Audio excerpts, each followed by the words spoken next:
Sometimes, it's totally predictable that some people just won't get along with you.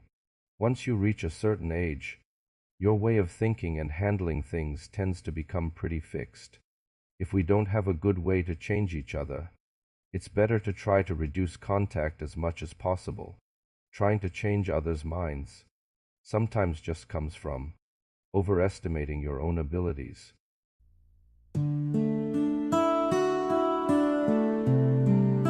Easy days always fly by, and junior high graduation came in the blink of an eye. New class, new classmates, new teachers, new class leaders, everything felt fresh.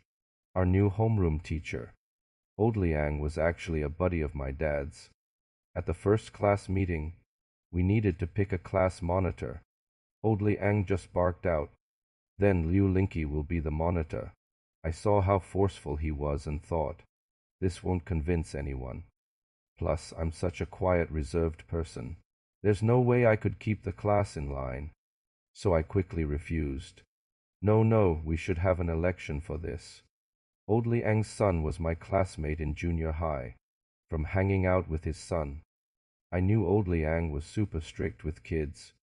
He was used to putting tons of pressure on his son.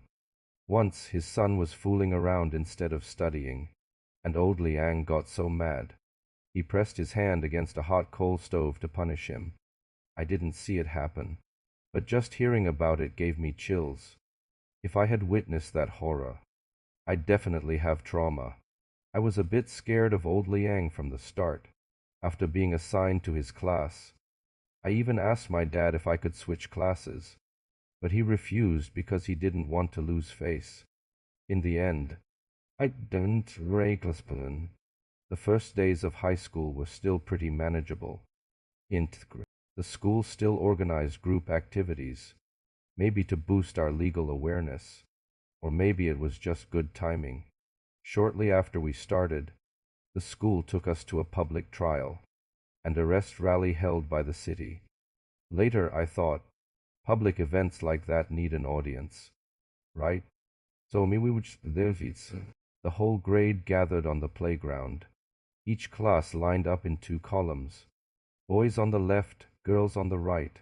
We were sort of arranged by height, but it wasn't strict.